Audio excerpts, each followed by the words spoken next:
I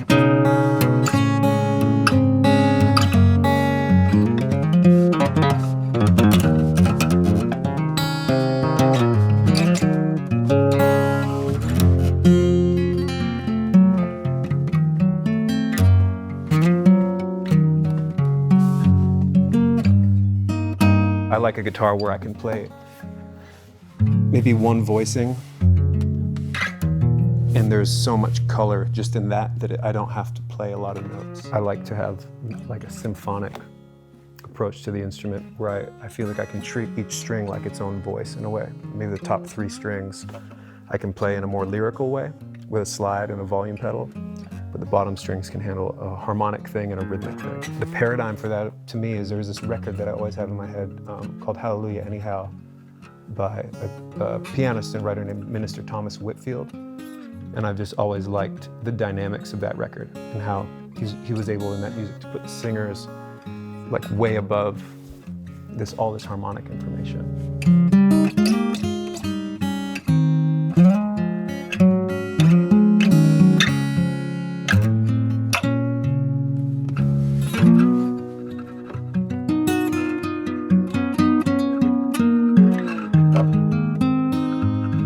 Self-taught through probably the age of 16 or 17 before I started taking a couple lessons with someone locally in Burlington. I think my dad would try to teach me little like riffs, whether it be like Pretty Woman, like Roy Orbison, stuff like that. And just the feeling that I would like never get this such a foreign thing, and then you finally hear it, and it's like that feeling of solving that puzzle is so amazing. Started to, be really interested in the lineage of music, at least at that point in my life, the lineage of American music. I hadn't really gone farther than that, but just, taking that back to American blues, whether it's Chicago blues or Delta blues and that kind of thing, as well as just like great songwriter music like Chris Christopherson or those types of things.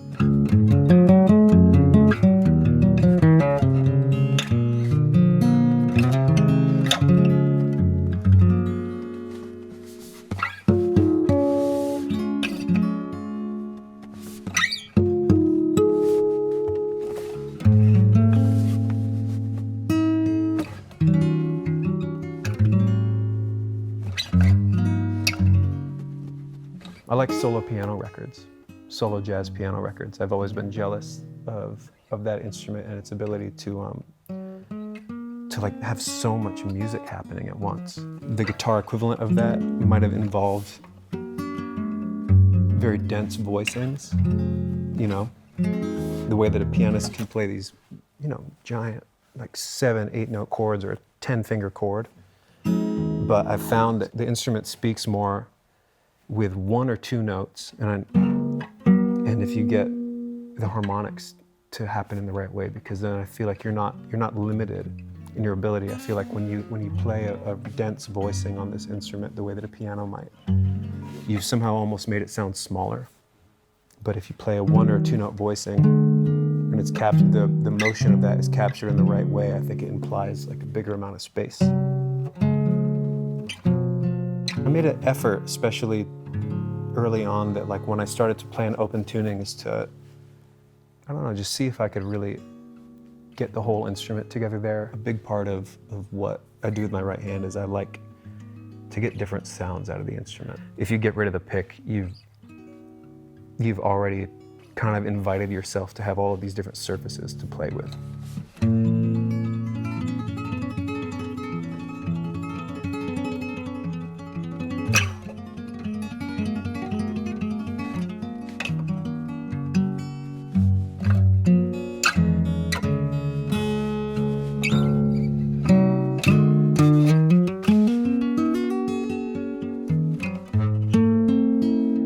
I think you've done a great job at making something that is like a very evenly playing guitar.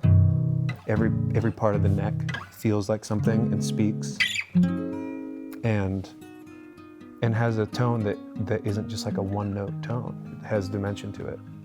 If for me that's necessary in an instrument, is to be able to play like a C major chord or something and have depth to it. I've always liked this size instrument because I feel like it's a full frequency instrument, which is maybe more when I talk about trying to get the highs way above above the lows in a guitar, and this also has mids, and this has a very full range. You know, as solo guitar, great to sing with, but what I have always liked about getting a good Gibson acoustic is that I feel like with a great Gibson acoustic, you have a different kind of texture almost everywhere on the neck. And the highs might do something here that they don't do here, but it has its own thing there. And it's something that I find a good Gibson acoustic, I think, is something that is is inspiring from a sonic place. The guitar is an amazing instrument. There's a reason that people hoboed with a guitar. You can't hobo with a piano. You can't, you know, it's like, it's incredible. It's such a humanly instrument, I feel like, and something that is, it's easy to just go back to and to keep kind of unlocking and to keep creating things from.